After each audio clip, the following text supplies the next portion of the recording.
Welcome to news wise. मैं हूं आरिफा नूर। आज प्रोग्राम में सबसे पहले हम जिक्र करेंगे पाकिस्तान के अंदर कोविड-19 का। कोरोना के जो केसेस हैं वो मुसलसल कम होते चले जा रहे हैं और यही देख के हुकूमत ने ये फैसला किया कि जो स्मार्ट लॉकडाउन या जितना भी लॉकडाउन अब रह गया था मुल्क के अंदर, उसके अंदर मज़ीद नरमी की जाए। नेशनल कमांड एंड कंट्रोल की सिफारिश के ऊपर जो कौमी राब्ता कमेटी है उसने सियाहती सेक्टर यानी कि टूरिज़म, होटल, रेस्टोरेंट्स और शादी हॉल्स को 8 और 10 अगस्त के दौरान खोलने का ऐलान किया है। इसके अलावा जो शॉपिंग मॉल्स हैं और बाज़ारों के पुराने औकात उनको भी बहाल करने का फैसला किया है। इसके साथ साथ रेलवे और एयरलाइंस ऑपरेशन को भी मुकम्मल तौर पर बहाल करने का फैसला किया गया है। इसी तरह एक बहुत बड़ा जो इशू था हुकूमत के सामने, एनसीसी के सामने, वो था स्कूल्स और बाकी जो तालीमी इदारे हैं। इस हवाले से ये फैसला किया गया है कि 15 सितंबर से इनको खोला जाएगा और इसको देखने के लिए 7 सितंबर को एक फ़ाइनल मीटिंग भी होगी जिसके अंदर इस सिचुएशन को एक दफ़े दोबारा देखा जाएगा और इस फैसले को कंफर्म किया जाएगा। जो वफाकी वज़ीर हैं और NCOC के सरबराह हैं असद उमर साहब, उनके मुताबिक ये फ़ैसला जो है मुल्क भर के अंदर जो कोरोना के केसेस में मुसलसल कमी आ रही है उसके बायस किया गया है। मगर साथ साथ उन्होंने ये भी कहा कि जो सेक्टर्स खोले जा रहे हैं इनके अंदर SOPs की पाबंदी जो है यकीनी बनाना ज़रूरी होगी, क्योंकि ख़तरा जो है अभी तक मुकम्मल तौर पर नहीं टला और अगर बेएहतियाती से काम लिया जाए तो हो सकता है कि केसेस दोबारा बढ़ जाए। पंजाब हुकूमत की अगर हम बात करें तो वहाँ पहले ही इन तमाम सेक्टर्स को खोलने की सिफारिश वफाक को भिजवाई जा चुकी थी। सूबाई जो हुक्काम है उनका ये दावा है कि उनके ख़याल में अब ये कदम लिया जा सकता है जो बंद सेक्टर्स हैं उनको खोलने का, क्योंकि ईद उल अज़हा के दौरान ना सिर्फ एक छोटा सा लॉकडाउन किया गया पंजाब के अंदर, पर उसके साथ साथ जो मवेशी मंडियों के अंदर रैंडम सैम्पलिंग की गई उनके जो टेस्ट सामने आए उसके नताइज बहुत हौसला अफजा थे। पॉजिटिविटी रेट जो था वो इतना ज़्यादा नहीं था कि उनको लगा कि अब खोलने का फ़ैसला नहीं किया जा सकता। वबा के अंदर इस तरह एकदम ड्रामेटिक कमी, इसकी वजूहात क्या हैं? क्या खोलने के बाद हम बरकरार रख सकेंगे ये गिरते हुए नंबर्स, या हुकूमत तैयार है इसके लिए कि नंबर्स में फिर इंक्रीज़ हम देखेंगे? इन इश्यूज़ के ऊपर बात करने के लिए आज हमारे साथ मौजूद है डॉक्टर यास्मीन राशिद साहिबा, ये वज़ीर सेहत हैं पंजाब की। Welcome to the show doctor साहिबा। डॉक्टर साहिबा, ईद की पहले बात करने, आपने ईद से पहले पंजाब हुकूमत ने एक लॉकडाउन भी किया जिसके ऊपर बहुत रिएक्शन भी आया, ख़ास तौर पे जो ताजिर बिरादरी थी उन्होंने रेजिस्ट करने की भी कोशिश की। क्यों आपको महसूस हुआ कि वो लॉकडाउन करना ज़रूरी है और फिर उसको आपने जल्दी खोल भी दिया? डिड दैट मीन कि ईद के ऊपर जो आप एक्सपेक्ट कर रहे थे पहले, बिकॉज आपने इतने थोड़े अरसे के लिए किया, तो हमें समझाएं कि पहले आपको क्यों ज़रूरत महसूस हुई वो लॉकडाउन करने की और फिर उसको आपने जल्दी खोल भी क्यों दिया? देखिए, पहले हर चीज़ जो बड़ी साइंटिफिकली एंड लॉजिकली की गई थी। आप जो ये कोविड वायरस है इसके इंक्यूबेशन पीरियड जो है ये तकरीबन 2 से 14 दिन है जी। मवेशी मंडियां जो हैं वो ईद से 15 दिन पहले लगाई गई और सबसे ज़्यादा रश आपको पता है कि इस बड़ी ईद के ऊपर जो है वो मवेशी मंडियों में होता है। और अगर हम स्प्रेड एक्सपेक्ट कर रहे थे तो सबसे ज़्यादा वहाँ स्प्रेड एक्सपेक्ट कर रहे थे। हालांकि बहुत कोशिश की कि SOPs प्रैक्टिस हों, नंबर जो थे उनको बढ़ा दिया गया ताकि कम लोग जाएं और बार बार उनको इंस्ट्रक्शंस भी दी कि भाई बुज़ुर्ग लोग ना आएँ, बच्चे ना आएँ। लेकिन आपको पता है जो हमारे लोगों का हाल है, कुछ सुनते हैं कुछ नहीं सुनते। उन चीज़ों को मद्देनज़र रखते हुए हमने फिर ये किया कि अब देखिए, अगर आप 15 दिन पहले खोलते हैं मवेशी मंडियाँ तो ईद वाले दिन, क्योंकि लोगों ने तो फिर पहले दिन से जाना शुरू कर दिया, तो ईद वाले दिन शॉपिंग्स भी हो रही थी। ईद वाले दिन we should have expected a surge going up, कुछ ना कुछ नंबर जो थे वो बढ़ने शुरू हो जाने थे। वजह यह है कि सबसे मैक्सिमम नंबर आपको हमेशा कोविड की इन्फेक्शन के अंदर 7वें और 8वें दिन नजर आता है। अच्छा। सो वी वर एंटिसिपेटिंग कि ये 7, तभी हमने बुध तक रखा था। The first part of the lockdown was till Wednesday. लेकिन जब हमारे पास रिजल्ट्स आने शुरू हुए उसके ईद के एक दिन पहले और ईद के दिन के, वो बहुत ही हौसला अफजा थे। وجہ یہ تھی کہ جس قسم کا ہم سرج ایکسپیکٹ کر رہے تھے that surge was not there. Doctor صاحب if I may interrupt you, اس کا مطلب یہ ہے کہ جب پچھلی عید کے اوپر یہ مسئلہ ہوا تھا، بیکاز آبویسلی جب کھولا تھا اور جو بازاروں کے اندر رش تھا، تو عید تک ہسپتال میں پیشنٹس آنے شروع ہو گئے تھے پچھلی چھوٹی عید؟ بالکل. دیکھیں جی عید تک آنے شروع ہو گئے، بلکہ دیکھیے میں آپ کو بات بتاؤں، جو اصل 25 کو عید تھی جی، 25 تاریخ کو عید تھی، اور اگر میں اس کا حساب لگاؤں تو 2 اور 3 تاریخ جون سے مریضوں کی تعداد بڑھنی شروع ہو گئی. پیک ہماری تھی 11، 12 اور 13 جون کو.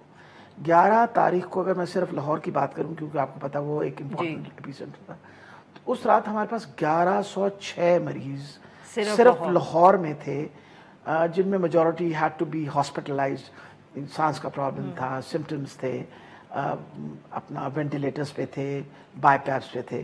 سو there were 1106 patients that day. And یہ 1100 کا جو فگر تھی یہ 11، 12، 13 تک تو رہی. پھر اس کے بعد 13 تاریخ سے یہ کم ہونی شروع ہوئی.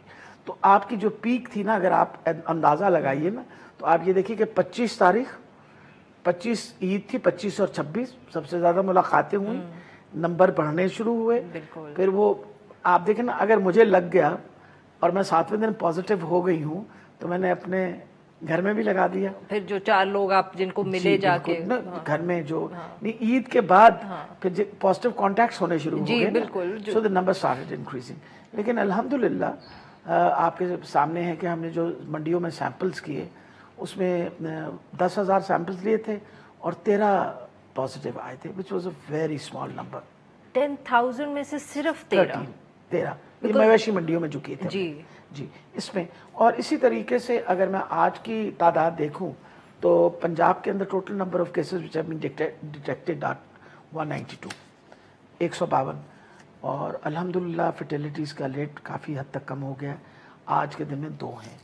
ڈاکٹر صاحب کچھ اخبارات میں بھی اطلاعات ہیں، کچھ چارٹس دیکھ کے بھی لوگ کہہ رہے ہیں کہ جو نمبرز بہت کم ہوئے تھے مگر پھر اب تھوڑے سے بڑھے ہیں. غالباً وہی بات کہ عید کے اوپر لوگ بازار زیادہ جاتے ہیں تو ملتے ہیں، تو اس سے تھوڑا فرق پڑا ہے. It's not a lot, I mean I don't think I am comparing it to last Eid, but they are seeing کہ فرق پڑا ہے اور پھر نمبرز اوپر جا رہے ہیں. سب سے امپورٹنٹ چیز ہے، کووڈ کہیں چلا تو نہیں گیا، اٹس اسٹل دیئر. لوگوں کو اس بات کو سمجھنا چاہیے یہ انفیکشن اب آپ کے ساتھ رہے گی. یہ انڈیمک ہے. جس طرح ڈینگی ہے، ہمیں ہر سال حفاظتی تدابیریں اختیار کرنی پڑتی ہیں، اسی طریقے سے اب آپ نے حفاظتی تدابیریں جو ہیں وہ ساری اپنے ساتھ ساتھ رکھنی جب تک اس کی ویکسین نہ آئے. The most important part is جب تک اس کی ویکسین نہیں آئے گی، this is a disease which is going to stay. تو آپ کو پتہ ہے ویکسین پہ کام ہو رہا ہے ساری دنیا میں. the minute vaccine comes اور جب آئے گی سامنے تو پھر naturally Pakistan will be procuring it also for all our people. بغیر ویکسین کے ہم اس کو بالکل نہیں کہہ سکتے کہ یہ ختم ہوگی. اب ہم نے آپ کیسز ایکسپیکٹ کرتے رہیں. These are sort of cases. اگر ہم حفاظتی تدابیریں اختیار کریں گے کیسز کم آئیں گے. اگر ہم حفاظتی تدابیریں نہیں اختیار کریں گے تو کیسز بڑھنے کے چانسز ہیں. تو یہ بتائیے گا کہ اب کیا ہے جو جس کو ہم کہتے ہیں کہ بیہیویئرل چینج، کیا وہ جو ماسک پہننا ہے، دور رہ کے بات کرنی ہے، کیا وہ اب ہمیں نظر آتا ہے پنجاب کے اندر؟ لیکن جتنا آپ کا اور میرا ڈسٹنس ہے نا، جی دس از این امپورٹنٹ ڈسٹنس. اتنا ڈسٹنس ہونا چاہیے جب ہم ایک دوسرے سے بات کر رہے ہوں. کیونکہ جب آپ بات کریں گی یا میں کروں گی تو ہمارے منہ سے جو چھوٹے چھوٹے ذرے نکلتے ہیں نا تھوک کے، اسی کے اندر وائرس ہوتی ہے. جی it can go across but if it's an open space, جس طرح کہ اس میں بیٹھے ہوئے ہم، تو it will spread out and get diluted. So we have to be very careful. یہ کنفائنڈ جگہ میں everybody has to wear a mask. جب میں ماسک پہن لوں گی اور آپ ماسک پہن لیں گی تو ہم we are going to keep it very close to ourselves whatever is happening. تو یہ ماسک پہننا اب یہ زندگی کا معمول ہونا چاہیے. مگر ہے کہ نہیں؟ آپ صحیح فرماتی ہیں. لوگ ناراض ہو جاتے ہیں مجھ سے جب میں سچی بات کر دیتی ہوں، لیکن مقصد حکومت کا کام تو بار بار نصیحت ہی دینا ہے. ہم سے لوگ ناراض ہوتے ہیں کہ آپ امپلیمنٹ کیوں نہیں کرواتے. اب آپ بتائیے ماسک نہ پہننے پہ کتنے لوگوں کو ہم بند کریں، کتنے لوگوں کا چالان کریں. اینڈ آف دا ڈے لوگوں کو یہ سمجھنی چاہیے اور پوری کوشش کی جاتی ہے. آپ کو پتہ ہے، بتایا بھی جاتا ہے، اور میرا خیال ہے ہر پڑھا لکھا انسان اس کو اپنی ذمہ داری سمجھ کے پبلکلی بھی بات کرتا ہے. میری بہو جو ہیں وہ ابھی پچھلے دنوں گروسری کرنے گئی تو کہتی ہے اماں میں اندر جب انٹر کی تو وہ جو کاؤنٹر پہ بیٹھا تھا لڑکا اس نے ماسک نہیں پہنا ہوا تھا اور آگے بھی دو نہیں پہنا تھا. میں نے ان سے پوچھا آپ کو کرونا ہو چکا ہے کہ آپ نے ماسک نہیں پہنا ہوا؟ تو وہ کہتی ہیں یہاں تھوڑی پہ لگا رکھا تھا. انہوں نے کہا کہ آپ منہ پہ پہن لیے ورنہ میں باہر نکل جاؤں گی دوبارہ. یہ جب تک ہم ہر انسان اس کو اپنی ذمہ داری سمجھ کے ہر بندہ نصیحت نہ کرے ایک دوسرے کو, دیکھیں سمجھانے والی بات ہے نا, لوگوں کو سمجھنا چاہیے کہ یہ اللہ کا حکم ہے, یہ حدیث ہے کہ آپ وبا جہاں ہو وہاں جانے سے گریز کریں, اور اگر آپ کے علاقے میں وبا ہے تو آپ کوشش کریں کہ آپ کہیں اور نہ جائیں کہ یہ وبا کو نہ پھیلائیں. تو اب یہ کہنے کی ہے کہ ہماری معاشی جو زندگی ہے اس میں اتنا آپ کو پتہ ہے کہ وی آر اکنامکلی اتنا بڑا مسئلہ ہمارے لیے معاش کا بن گیا کہ we had to take this risk. یہ رسک لینا بہت ضروری ہے. اوپننگ کرنے کے لیے آپ کو رسک لگ رہا, اور یہ کتنا بڑا رسک ہے یہ ہم پوچھیں گے ڈاکٹر یاسمین راشد سے after a short break. Stay with us.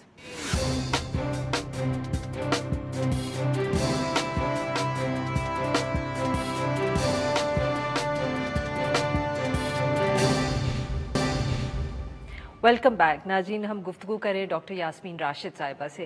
G doctor صاحبہ, پھر یہ فیصلہ جو کیا, کیونکہ پنجاب حکومت سے تو پہلے ہی آواز یہ آ رہی تھی کہ ریکمنڈیشن ہوگی کہ شادی ہالز بھی کھولیں, ریسٹورینٹس بھی کھولیں, بہت واضح تھا کہ آپ لوگوں کا خیال ہے کہ اب یہ سیکٹرز کو کھول دینا چاہیے. اکنامک پریشرز اسائڈ, آبویسلی وہ ہمیں پتہ ہے کہ تھے مسائل, لوگوں کا بھی پریشر تھا, پر آپ کے خیال میں یہ رسک ہے کتنا بڑا؟ I mean and how are you going to آپ کوپ ود اٹ, کہ نمبرز ایک حد تک پہنچیں گے تو کیا آپ دوبارہ لاک ڈاؤن کریں گے؟ آلٹرنیٹیو اسٹریٹجی یا جو کہتے ہیں نا کرائسس مینجمنٹ کا کیا آپ کا پلان ہے؟ دیکھیں سب سے امپورٹنٹ چیز ہے we have learned a few lessons. کچھ سبق تو سیکھا ہے ہم نے, آپ کے سامنے ہے کہ ہم نے دیکھا ہے کہ جب بند کر دیتے ہیں تو تعداد مریضوں کی کم ہو جاتی ہے.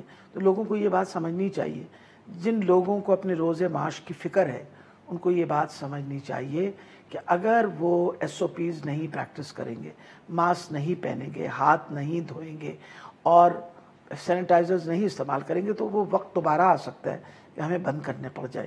تو میرا خیال ہے اب اس وقت یہ سب کی جنگ ہے اس کرونا کے خلاف کہ ہم اپنی زندگی کا طرز زندگی جو ہے نا اس میں ایسی تبدیلی لے کے آئیں کہ ہم ماسک پہن کے نکلیں گھر سے باہر, کراؤڈڈ جگہوں میں اوائڈ کریں جانے سے. میرا خیال ہے شادی بیاہ پہ جو ہم ایک پورا ہجوم اکٹھا کرتے ہیں, میرا خیال ہے بچی کی رخصتی جو ہے وہ کم بندوں سے بھی ہو سکتی ہے اور اچھی بات ہے. ویسے بھی اٹس اے گڈ تھنگ کہ آپ منیمائز آل یور ایکسپینسز. دیکھیں اس وقت اتنی بڑی بڑی دنیا کی اکانومیز وہ اس وقت بالکل بینکرپسی کے اوپر چلی گئی, اور بینکرپسی پہ ہمارا جیسا غریب ملک تو بالکل افورڈ نہیں کر سکتا تھا. تو عمران خان صاحب نے یہ جو رسک لیا ہے یہ لوگوں کی اکانومی کو ریوائز کرنے کے لیے, کہ وہ کہتے ہیں دوبارہ سانس resuscitate it and bring it back, اور اس کے لیے پوری کوشش کر رہے ہیں کہ ہم جتنا سپورٹ کر سکیں سپورٹ کریں. لیکن پھر جن لوگوں کے لیے کیا جا رہا ہے ان کو بھی اس بات کا احساس ہونا چاہیے کہ ہم نے بھی حفاظتی تدابیر اختیار کرنی ہے. اور میں آپ کو ایک بات بتاتی چلی جاؤں, کچھ چیزیں جو سائنٹیفکلی ہم ایکسپلین نہیں کر سکتے. اللہ تعالیٰ کی بہت بڑی مہربانی ہے پاکستان پہ کہ ہماری کیونکہ جمع بہت زیادہ تھی, اس طرح کی آپ کو پتہ ہم بات جس طرح آپ سنتی رہی ہیں, ابھی بھی انڈیا کے اندر دیکھیے حالات کیسے ہیں, ایران کے حالات ابھی بھی ٹھیک نہیں ہو رہے. تو جب آپ یہ سچویشن بالکل نیبرز ہیں آپ کے, جب آپ اس طرح کی سچویشن دیکھتے ہیں تو پھر ان چیزوں سے ہمیں عقل کے ناخن کرنے چاہیے. اور ڈاکٹر صاحب we running out of time, one last question. آپ نے ویکسین کا ذکر کیا, بہت سارے ایکسپرٹس کا یہ بھی خیال ہے کہ ایک اڈلٹ ویکسینیشن پروگرام کے لیے تیاری بھی بہت کرنی پڑتی ہے, حکومتوں کو پہلے سے پلان کرنا پڑتا ہے. Are we ready for that? جی انشاءاللہ. مقصد یہ ہے کہ یو سی ویکسین کی تو آپ کو پتا ہے کہ China is working very hard on it, اسی طرح یورپ میں, اسی طرح England, Americans, along with that Australians, every country is making an effort to develop vaccines, End of the day, the person who comes first into the field will win that race. اور جس دن وہ race جیتی گئی اس دن وہ والی vaccine جو ہے وہ سب سے پہلے is going to be procured, اور ہم نے پوری اس کی تیاری کی بھی ہے کیونکہ ویکسین کے بغیر ہمارا بالکل we cannot even think of being COVID free. नहीं, बट उसको प्रिक्योर करना एक चैलेंज है, और उसकी फिर उसको लगाना लोगों को, उसका जो एक प्रोग्राम मेरा ख्याल है हैं या लोगों प्लान को है। अब बहुत हद तक समझ आ तो गई है। अच्छा, देखिए मैं आपको बात बताऊं, जो डेथ्स है अल्लाह की मेहरबानी है कि बाकी मुल्कों के मुकाबले में बहुत कम है, लेकिन आपको पता है कि इसका आफ्टर इफेक्ट भी है। लोगों को सांस की तकलीफ हुई है, जिनके फेफड़ों पे इफेक्ट हुआ है इस वबा का, क्योंकि आफ्टर ऑल हमारे 2.5 से 3 ये जो number of people that have been 2.5 से 3 लाख बंदे इफेक्ट हुए, उसमें कुछ ऐसे लोग हैं जिनको वबा के बाद अभी भी सांस लेने में तकलीफ होती है। तो मेरा ख्याल है हमें इस चीज़ का एहसास करना चाहिए। अब लोगों को समझ आ गई है कि ये मसला है और इसके लिए वैक्सीन ज़रूर लगवाएंगे। तो इम्पॉर्टेंट ये चीज़ है कि इंशाल्लाह अगर vaccine, and we are trying our level best also, हमारा भी राब्ते हैं, NIH जो है वो भी इस पर कुछ काम कर रही है और पूरी कोशिश कर रहे हैं कि हमारे राब्ते भी ख़ास तौर पे because of China working very closely with us, कि जिस वक्त भी वैक्सीन आए, I think Pakistan is the first country which will start working on procuring the vaccine and giving मरीजों को भी वैक्सीन लगाने। चलिए, बहुत बहुत शुक्रिया डॉक्टर साहबा, आप स्टूडियो आई, आपने हमसे बात की। नाज़रीन, यहाँ पे लेंगे एक छोटा सा ब्रेक, और जब हम ब्रेक से वापस आएंगे तो हम बात करेंगे शरीफ ख़ानदान की और उनके जो नैब के केसेस नए बने हैं। स्टे विद अस।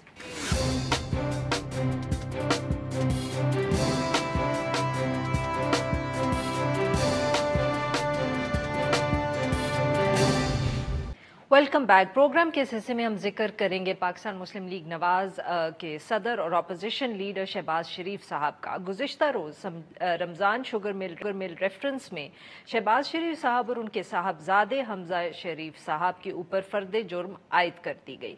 नैब की तरफ से ये इल्ज़ाम लगाया गया है कि शहबाज शरीफ साहब ने बतौर वज़ीर आला पंजाब हमजा शहबाज शरीफ की जो मिल्कियत में चलने वाली रमज़ान शुगर मिल्स है, उसकी ज़मीन के ऊपर गैर कानूनी तौर पर एक नाले की तामीर की मंजूरी दी, और इस मकसद के लिए जो सरकारी ख़जाने से पैसे भी दिए गए 20 करोड़ रुपए। इसके साथ साथ मरियम नवाज साहिबा को भी रायवंड के अंदर जो गैर कानूनी तौर पे 1400 कनाल ज़मीन है वो हासिल करने के इल्ज़ाम की वजाहत करने के लिए 11 अगस्त को तलब कर लिया गया है। इस हवाले से गुफ्तगू करने के लिए हमारे मौजूद हैं आज़म नज़ीर तारड़ साहब, ये सीनियर माहिर कानून हैं। Welcome to the show sir. अस्सलाम वालेकुम सर। सबसे पहले अगर हम जल्दी से ये बात करें कि ये मरियम नवाज साहिबा को जो कुछ समन्स की खबरें गर्दिश कर रही हैं, क्या ये समन्स उन तक पहुंचे भी हैं? क्योंकि कल शाम तक तो गालिबन पाकिस्तान मुस्लिम लीग नवाज यही कह रही थी कि समन्स मिले नहीं हैं, जबकि जो नैब की तरफ से इत्तला आ रही थी वो ये थी कि समन्स पहुंच गए। देखिए, मेरी सुबह तक की खबर तो यही थी कि अभी तक कोई इस तरह का समन या कोई हुक्मनामा जो है वो नहीं आया। और अब लेटेस्ट क्या है, अगर नैब ने ऑफिशियली उनको डिस्पैच किया है तो नेचुरली एक टाइम के बाद वो पहुंच जाएगा। लेकिन मेरी कंफर्मेशन, मेरी सुबह बात हुई है कोई एक और कानूनी मसले पे, सुबह तक कोई इस तरह की प्रोग्रेस नहीं थी। सही। और सर, क्या आप कुछ जानते हैं कि ये रायविंड में कौन सी जमीन है, उसके ऊपर किस किस्म के इल्जामात जो हैं वो लग रहे हैं? उस हवाले से मतलब किस इशू के ऊपर क्लैरिफिकेशन के लिए बुलाया? जिससे पाकिस्तान इस वक्त दो चार है, और अब तो नैब की कारकर्दगी के बारे में सिर्फ असम्बली के फ्लोर पे या सेनेट के फ्लोर पे बातें नहीं हो रही, बार रूम्स में नहीं हो रही, बल्कि अदालती फैसलों में भी लिखा जा रहा है कि नैब को किस तरह से पॉलिटिकल इंजीनियरिंग के लिए डिफरेंट टाइम्स के ऊपर वक्त के मुताबिक इस्तेमाल किया जाता है, और किस तरह के ओछे हथकंडों पे हुकूमत और नैब का एक गठजोड़ चल रहा है। Unfortunately I being a lawyer मुझे ये बातें नहीं करनी चाहिए, लेकिन हम भी अब मजबूरन बार एसोसिएशंस और बार काउंसिल्स भी बोल पड़ी हैं, क्योंकि ये बिल्कुल अयां हो चुका है। अब देखिए, अब इस केस को अगर आप लें तो मरियम नवाज़ को सबसे पहले इन्वेस्टिगेट इंटेरोगेट किया गया JIT में, एक पूरा मुकदमा तैयार किया गया, उसका ट्रायल हुआ, उसमें उनको कन्विक्शन हुई, उस कन्विक्शन को फिर मुअत्तल किया अदालत ने कि ये ठोस शवाहिद की बुनियाद पे नहीं हुई और बादियों नज़र में ये गलत कन्विक्शन है, उन्हें बेल आउट कर दिया गया। फिर मरियम नवाज साहिबा को दोबारा गिरफ़्तार किया गया जब वो वालिद को जेल मिलने गई थी, एक नया रेफरेंस बना दिया गया और उसमें भी कहा गया कि इनके जो एसेट्स हैं वो बियॉन्ड मींस लगते हैं। हालांकि ना मरियम कभी MNA रही, ना कभी वज़ीर रही, ना कभी MPA रही, उन्होंने कभी कोई पब्लिक ऑफिस होल्ड नहीं किया। नहीं, सॉरी सर, आपकी बात काट रही हूँ, बट ये जो जमीन है रायवंड के ऊपर, मैं इसकी कोई यही आपसे तफसीलात अर्ज आपके करने जा पास रहा है? था कि अब देखिए, एक बंदा जो कि प्राइवेट पर्सन है, जिसने आज तक कोई पब्लिक ऑफिस होल्ड नहीं किया, आप उसकी अगर कोई प्रॉपर्टी की पर्सनल ट्रांजैक्शंस हैं, उनमें नैब का दायरा इख्तियार कहाँ से आ गया, पहली बात। दूसरी बात ये कही जा रही है गवर्नमेंट लैंड, जहाँ तक मेरी इंस्ट्रक्शंस है कोई गवर्नमेंट लैंड इसमें इन्वॉल्व नहीं है। रही बात तीसरी के जी ये मियाँ नवाज शरीफ साहब की बेटी होने के हवाले से इन्हें जवाब देना चाहिए, तो ये तो पहले नैब के पास पूरा रिमांड भुगती हैं अपने एसेट्स जो हैं, यानी कि जो इनके इस वक्त असासा जात थे, उन्होंने कहा आप इन सारों को जस्टिफाई करें। आपको याद होगा कि लाहौर हाई कोर्ट ने फिर उन्हें बेल आउट किया जब मियाँ नवाज शरीफ की तिब्बी बुनियादों पर ज़मानत दायर हुई, इनको मेरिट पे बेल दी गई। ये सारी चीज़ें 2013-14 की आज जो अखबारों में मैंने पढ़ा है उनके सामने रखी जानी हैं। तो आया नैब सोई हुई थी पिछले साल 2018 में, 2019 में, जब उनसे ये सारे सवालात किए गए और उनको रिमांड पे रखा गया, औरत होते हुए उनको ज़ेर तफ्तीश रखा गया हफ्तों के लिए, तो क्या ये मामलात उनके सामने नहीं थे? ये अनफॉर्चुनेटली एक के बाद दूसरा मुकदमा, दूसरे के बाद तीसरा मुकदमा, ये तो अब जो बदयानती और जो उसका गट्स जोड़ है वो साफ नज़र आता है। और ये तकलीफ दे है कि कानून को इस तरह से मिसयूज़ किया जाए कि अदालतें भी बोल पड़ें। बिल्कुल सही। और सर, अब ज़रा शहबाज शरीफ साहब का जो केस है उसकी भी तफसीलात हमसे शेयर करिएगा। रमज़ान शुगर मिल का केस जो है, उसमें शहबाज शरीफ साहब को जब पकड़ा गया साफ़ पानी में बुला के और उन्हें नैब ने हिरासत में ले लिया आशियाना इकबाल के मुकदमे में, तो जब उन्होंने देखा कि आशियाना इकबाल भी इतना मजबूत केस नहीं है, तो दौरान हिरासत ये केस खोला गया था रमज़ान शुगर मिल का। उन पे इल्ज़ाम ये लगाया गया कि वहाँ पे एक ड्रेनेज के लिए एक लाइन बिछाई गई, एक गंदा नाला आम लफ्ज़ों में तामीर किया गया। और वो जब सारी तफ्तीश हुई और जब अदालत के सामने वो मुकदमा रखा गया, तो अदालत आलिया लाहौर ने ये ऑब्ज़र्व किया कि ये जो प्रोजेक्ट था, इसको मुकामी MPA जो उस वक्त वहाँ पे MPA थे, उन्होंने अपनी प्रोजेक्ट स्कीम में रिकमेंड किया था, उसको टेक्निकल कमेटी ने अप्रूव किया। वो सिर्फ इस मिल के लिए क्या, उसके साथ तमाम मुहल्लिका आबादियों को भी उससे फ़ायदा पहुंचता है। और अदालत ने ये ऑब्ज़र्व किया उनको बेल ग्रांट करते हुए कि इस तरह के जो पब्लिक प्रोजेक्ट्स हैं, जो कि ना सिर्फ मुकामी जो रिप्रेजेंटेटिव है उसने रिकमेंड किया, उसको टेक्निकल कमेटी ने अप्रूव किया, उसको कॉम्पिटेंट अथॉरिटी ने मंजूर किया, और पूरी असम्बली ने, पंजाब असम्बली के बजट में इस तरह के सारे प्रोजेक्ट रखे जाते हैं, असम्बली ने भी अप्रूव कर दिया। तो आप चीफ मिनिस्टर को इस बात के ऊपर नहीं अकेले प्रोसिक्यूट कर सकते?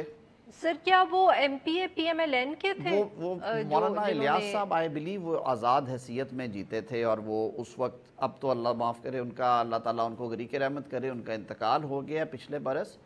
तो उसमें कोर्ट ने वो सारा केस देखा। इन्होंने कहा, नैब ने कहा कि जी हाई कोर्ट की ऑब्जर्वेशंस जो हैं वो कानूनन और वाक़याती तौर पे दुरुस्त नहीं है। ये उसको लेके चले गए, आपको याद होगा, सुप्रीम कोर्ट ऑफ पाकिस्तान में कैंसलेशन में। सुप्रीम कोर्ट ने, इन्होंने प्राइवेटली नईम बुखारी साहब को एंगेज किया, उन्होंने वो केस आर्ग्यू किया, और जब उन्होंने देखा कि अदालत में बात नहीं बनती और अदालत ने कुछ बड़े तल्ख सवालात किए कि क्या इसका मतलब ये होगा कि कोई अवामी नुमाइंदा ऐसी जगह पे बिजली की तार या सड़क या गली नहीं बनवाएगा जहाँ से आगे उसकी ज़मीन शुरू हो जाती है, तो उन्होंने वो वापस ले ली थी। तो वो चैप्टर क्लोज़ हुआ। इस केस में कुछ भी नहीं है। ये एक पब्लिक प्रोजेक्ट था, उसकी अमाउंट को सामने रखा जाए और वहाँ पे मौजूद आबादियों को और हज़ारों लोगों को और दर्जनों आबादियों को उससे फ़ायदा पहुँच रहा है। वो प्रोजेक्ट आज भी चल रहा है, उसको किसी ने बंद नहीं किया।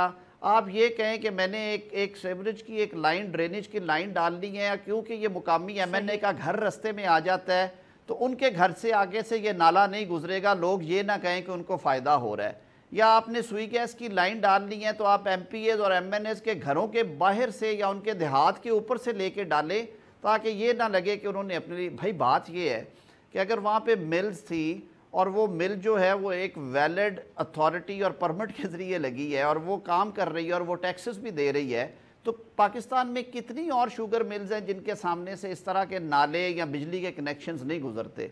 ये तो एक भोंडा तरीन और इंतहाई थी जो इकदाम किया, और इसी वजह से उसमें जब बेल ग्रांटिंग ऑर्डर आया तो सारों की आंखें खुली रह गई।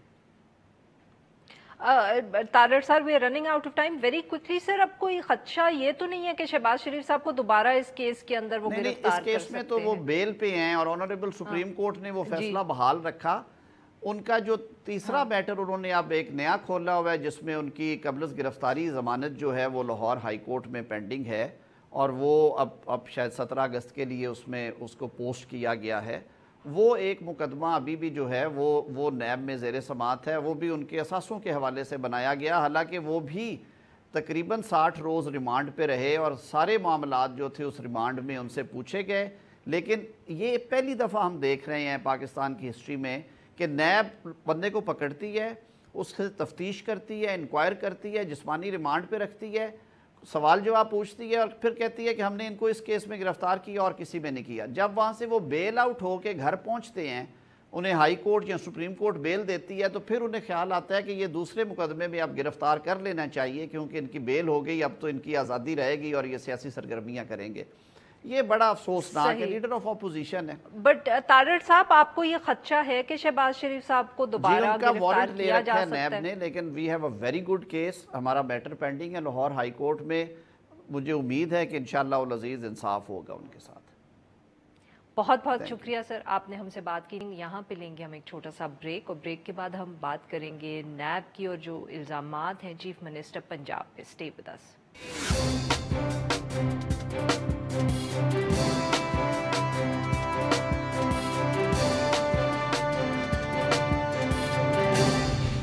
Welcome back. प्रोग्राम के आखिर में हम जिक्र करेंगे वजीर आला पंजाब उस्मान बुज़दार साहब का। नैब की तरफ से उस्मान बुज़दार साहब को गैर कानूनी तौर पे एक मुकामी होटल को शराब का लाइसेंस देने और उसके एवज में 5 करोड़ रुपए रिश्वत लेने के इल्ज़ाम में 12 अगस्त को तलब कर लिया है। इसके साथ ही नैब ने वजीर आला पंजाब को ये भी कहा है कि वो लाइसेंस के हवाले से जो मुतल्लिका रिकॉर्ड है वो अपने साथ लाएं। उस्मान बुज़दार साहब की तलबी एक ऐसे वक्त में हो रही है जब पंजाब के अंदर एक सियासी तब्दीली की जो आवाज़ है और ख़बर है वो गर्दिश कर रही है। इत्तेहादी जो हैं हुकूमत के, पाकिस्तान मुस्लिम लीग काफ, वो पहले ही उस्मान बुज़दार साहब की तब्दीली के ख़िलाफ़ बात कर चुके हैं। वो कहते हैं कि वो खुश हैं उस्मान बुज़दार साहब से एज चीफ मिनिस्टर और वो चाहते हैं कि वही चीफ मिनिस्टर रहें, मगर फिर भी लग रहा है ऐसा कि सूबाई हुकूमत के ऊपर, वफाकी हुकूमत के ऊपर दबाव बढ़ रहा है गवर्नेंस के हवाले से और आवाज़ें आ रही हैं या दबाव आ रहा है कि चीफ मिनिस्टर को तब्दील किया जाए। इस इशू पर बात करने के लिए आज हमारे साथ मौजूद हैं पंजाब के वज़ीर इत्तलात फ़याज़ुल हसन चौहान साहब। Welcome to the show sir. Sir, सबसे पहले तो हमें बताइएगा कि ये नैब से जो नोटिस है कोई इसकी तफसीलात शेयर करें हमारे साथ कि ये क्या इल्ज़ाम है और ये आपके ख्याल में क्यों नैब ने लगाया है? बिस्मिल्लाहिर्रहमानिर्रहीम। देखिए, आस्था इस तरह है कि नैब ने जस्ट जो है वो सीएम साहब को बुलाया है कि ये एक इल्ज़ाम है, लेकिन इस इल्ज़ाम की हकीकत आज सारे टीवी चैनल्स में मैंने अपने वीडियो मैसेज के जरिए से भी क्लियर कर दी है, आपके प्रोग्राम में भी क्लियर कर देता हूँ। ये एक नया होटल बन रहा था एयरपोर्ट के पास, लाहौर एयरपोर्ट के पास। उसने अप्लाई किया एक्साइज डिपार्टमेंट में लाइसेंस के लिए जना, और 4 स्टार 5 स्टार होटल्स को जो है वो लाइसेंस मिलता है जना, और डीजी एक्साइज जो है ना उसकी अथॉरिटी है, वो दे सकता है, ना कोई सेक्रेटरी एक्साइज दे सकता है, ना चीफ सेक्रेटरी, ना सीएम साहब। और वज़ीर आला पंजाब का सेक्रेटेरिएट या वो खुद इस हवाले से उसका कोई इख्तियार नहीं है। अब जब उसने अप्लाई किया तो डीजी एक्साइज ने जो कोडल फॉर्मेलिटीज थी उसको पूरा करते हुए उसको लाइसेंस का जना वो दे दिया। लेकिन जब ये बात थोड़ी सी हाईलाइट हुई मीडिया में आज से 7-8 महीने पहले, 10 महीने पहले, तो उसके बाद डीजी एक्साइज ने फाइल भेजी सीएम सेक्रेटेरिएट, लेकिन सीएम सेक्रेटेरिएट से जो उस वक्त सीएम साहब के जनाब प्रिंसिपल स्टाफ अफसर थे, उन्होंने उसको वापस भेज दिया नोट के साथ कि इस पूरे प्रोसेस के साथ, इस इशू के हवाले से सीएम सेक्रेटेरिएट का या सीएम का कोई लेना देना ही नहीं बनता, ना कोई लीगल, ना कोई जनाब एडमिनिस्ट्रेटिव। माफ करिएगा सर, आपकी बात काट रही हूँ कि उन्होंने किस कॉन्टेक्स्ट में फाइल सीएम सेक्रेटेरिएट को भेजी, मतलब कि कोई इजाजत के लिए, कोई ऑब्जेक्शन? जी मैं बता रहा हूँ आपको ना, सदी से आपको बता दूं, ये इसी के लिए ना, अप्रूवल के लिए। लेकिन उन्होंने उसको वापस भेज दिया कि ये आपकी अथॉरिटी है, ये सीएम साहब की या सीएम सेक्रेटेरिएट की अथॉरिटी नहीं है, आप अपना काम देख लें, जो कानून के मुताबिक है वो आप अपना काम देखें, हमारा इससे कोई लेना देना नहीं है। डीजी एक्साइज ने जब दे दिया लाइसेंस, मीडिया पर थोड़ी सी बात उछली, तो उसके बाद डीजी एक्साइज ने उसको कैंसिल भी कर दिया। जब कैंसिल किया, और ये कैंसिल भी अगर किया गया तो सीएम सेक्रेटेरिएट की तरफ से जो है उनको कन्वे किया गया कि ये चीजें जो है ना आपके हवाले से आ रही हैं, इस इशू पे आप इसको जरा देखें ये क्या इशू है। उन्होंने उसको जो है फिर कैंसिल कर दिया। जब कैंसिल किया तो वही होटल के मालकान वो चले गए Lahore high court. Lahore high court ने केस सुनने के बाद स्टे दिया और उनका फैसला रद्द किया डीजी एक्साइज का, और उन्होंने कहा कि जनाब इनको लाइसेंस दिया जाए।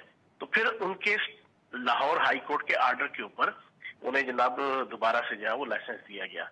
टोटल ये कहानी है, इसमें ना सीएम सेक्रेटेरिएट का कोई लेना देना, ना सीएम साहब का कोई लेना देना, ना सीएम साहब के दफ्तर का कोई लेना देना। लेकिन इसमें जो असल इशू है आरफा, जो मैं आपको बताना चाहूंगा, नैब ने बुलाया, इंशाल्लाह वजीर आला पंजाब सरदार उस्मान बुज़दार साहब इमरान खान साहब की टीम का एक सबसे ओपनर खिलाड़ी होने की हैसियत से भी, और पीटीआई और इमरान खान साहब के विजन के मुताबिक बड़ा ग्रेसफुली इस पूरे प्रोसेस को कन्फ्रंट करेंगे, उसका सामना करेंगे, उसको बर्दाश्त करेंगे, और नैब और अदालती अदारों के ऊपर अपनी पेशी के मौके पर किसी किस्म की कोई दशनाम तराजी या इल्जाम तराजी नहीं करेंगे। जिस तरीके से ये गैर मुतहदा अपोजिशन, इनके मेंबरान आले शरीफ, आले जरदारी, ये अपनी नैब में पेशियों से पहले कहते हैं जी कि हमें बुलाया गया है तो इसकी वजह से मुल्क खतरे में है, पाकिस्तान खतरे में है, रियासत खतरे में है, जमहूरियत खतरे में है, पार्लिमानी सिस्टम खतरे में है, 28वीं तरमीम खतरे में है। ऐसी कम अज कम कोई गजल सरदार उस्मान बुज़दार साहब इंशाल्लाह नहीं पढ़ेंगे, और कानून का एहतराम करते हुए बड़ी इज्जत और एहतराम के साथ अपनी सारी पोजीशन इंशाल्लाह क्लियर करेंगे, जो क्लियर तकरीबन लोगों के सामने हो भी चुकी है। अच्छा सर, दो सवाल। एक, जो खबरें आई हैं सामने इस इशू को लेके, वो ये भी कह रही हैं खबरें कि जो ये लाइसेंस होता है ये गालिबन सिर्फ 5 या 4 स्टार होटल को मिलता है, और ये जो एयरपोर्ट के करीब होटल था ये 4 या 5 स्टार नहीं था। क्या ये बात सही है? देखिए, अब ये सारी चीजें क्लियर होगी, लेकिन जो बुनियादी चीज है वो तो बिल्कुल क्लियर हो गई। मैंने डॉक्यूमेंट्स भी रिलीज कर दिए हैं आज टीवी चैनल्स को और मीडिया को और प्रेस को, जिसके अंदर क्लियर कट जो है वो सीएम सेक्रेटेरिएट की तरफ से, उनके स्टाफ अफसर की तरफ से, जनाब प्रिंसिपल स्टाफ ऑफिसर जो है उनकी तरफ से गया हुआ है डॉक्यूमेंट कि जनाब इसमें हमारा कोई लेना देना नहीं है, ये आपका प्रोगेटिव है, ये आपका दायरा इख्तियार है, ये आपकी रेंज का जनाब सारा इशू है, आप इसके कानून के मुताबिक इसको देखें। फिर उसके बाद अदालत का जनाब जो जनाब उसको डीजी एक्साइज के फैसले को जो है वो रद्द करने के बाद दोबारा जनाब फैसला दिया गया कि इनको लाइसेंस दिया जाए, वो भी हमने जनाब नोटिस जो है ना वो दे दिया। लेकिन अब ये सारी चीजें नैब बुलाएगी, चीजें क्लियर हो जाएंगी, लेकिन असल इशू जो है कि जनाब रिश्वत लेके सीएम साहब ने कोई जनाब अपने ऑर्डर के साथ उनको जनाब ये लाइसेंस दिया, ऐसी कोई बात नहीं है। Not at all. सर, आपने ये भी कहा कि गालिबन वो लाइसेंस एक दफे इशू हो गया था और उसके बाद फिर सीएम सेक्रेटेरिएट की तरफ से जब इंस्ट्रक्शंस दी तो उसको कैंसिल किया गया। मैं वही आपको बता रहा हूँ ना कि पहले तो डीजी एक्साइज ने अपने जो भी कोडल फॉर्मेलिटीज थी उसको पूरा करते हुए लाइसेंस दे दिया, लेकिन उसके बाद इशू जब मीडिया में हाईलाइट हुआ तो फिर सीएम सेक्रेटेरिएट की तरफ से भी उनसे पूछा गया कि ये क्या चीज है, ये क्या चक्कर है। उसके ऊपर उन्होंने दोबारा नए डीजी आए, वो पिछले डीजी ने दिया था, नए डीजी आए उन्होंने कैंसिल कर दिया। नहीं तो दैट मीन्स कि उसमें कोई गड़बड़ आप सीएम सेक्रेटेरिएट को नजर आई तो आपने कैंसिल करवाया। मैंने वही बात कर रहा हूँ ना कि पोजीशन हमारी पॉजिटिव है, सीएम साहब की नेगेटिव नहीं है इस इशू में। तो सर बात जो मैं समझाना चाह रहा हूँ हाँ जी, कि कोई नेगेटिव नहीं है, ना तो हमारी तरफ से डिसीजन हुआ है सीएम सेक्रेटेरिएट की तरफ से या सीएम साहब की तरफ से या सीएम साहब के ऑफिस की तरफ से कि जनाब आप इनको कोटा दो या इनको लाइसेंस दो, वो तो अपने तौर पर डीजी एक्साइज ने किया, ठीक है। लेकिन अगर कोई इसके ऊपर पॉजिटिव रोल है वो मौजूद है हुकूमत का या सीएम साहब का या सीएम सेक्रेटेरिएट का, लेकिन उस पर फिर हाई कोर्ट में जनाब उन्होंने जनाब चले गए होटल के मालकान, वहां से उन्होंने उसका फैसला जनाब सेटिसाइड कर दिया जनाब डीजी एक्साइज का। जो दूसरे डीजी एक्साइज आए जिन्होंने कैंसिल किया था उसको लाहौर हाई कोर्ट ने उनका फैसला खत्म करके जनाब उसको कहा कि इनको लाइसेंस दिया जाए। पर सर आपने जब इसको कैंसिल किया था तो क्या सीएम सेक्रेटेरिएट में किसी ने मालूम करने की कोशिश की कि जिन साहब ने ये लाइसेंस दिया था अगर वो रूल्स की वायलेशन थी तो कोई डिसिप्लिनरी एक्शन भी तो फिर लेना चाहिए था सीएम सेक्रेटेरिएट अभी को। तो इस बात के ऊपर हम है ही नहीं कि रूल्स की वायलेशन है कि नहीं है। डीजी एक्साइज की अथॉरिटी है, वही शराब के लाइसेंस जो होटल्स भी रूल्स के मुताबिक जिनको मिलते हैं वो ऑथराइज है, ये तो चलो तो इसके सर बाद फिर जब कैंसिल सारा क्यों करवाया आपने? मतलब कि जब आप कहते हैं कि सीएम सेक्रेटेरिएट ने कैंसिल करवाया तो उससे मुझे ये समझ आया कि शायद कोई मसला था इसलिए आपने कैंसिल करवाया। सेक्रेटेरिएट ने कोई सच कोई उसको ऑर्डर करके नहीं, लेकिन कहने का मकसद ये है कि जब नए डीजी एक्साइज आए, पिछले डीजी एक्साइज ने इसको जारी किया, उस दौरान डीजी एक्साइज जो ना वो चेंज हो गए। नए डीजी एक्साइज ने जब ये इशू थोड़ा सा हाईलाइट हुआ मीडिया के अंदर, उसका लाइसेंस कैंसिल कर दिया, लेकिन वो पार्टी चली गई अदालत में। अदालत ने जनाब वो पुराने डीजी एक्साइज का फैसला बरकरार कर रखते हुए कहा कि इनको लाइसेंस दिया जाए। नहीं तो आप, सॉरी मुझे बीच में लगा कि जैसे आपने कहा कि सीएम सेक्रेटेरिएट के कहने की वजह से वो जो कैंसिल हुआ वो इसलिए जो दूसरे डीजी ने किया। मैं बताना ये चाह रहा हूँ आपको कि सीएम सेक्रेटेरिएट का तो कोई इसमें लेना देना ही नहीं इस पूरे लाइसेंस देने के प्रोसेस के अंदर।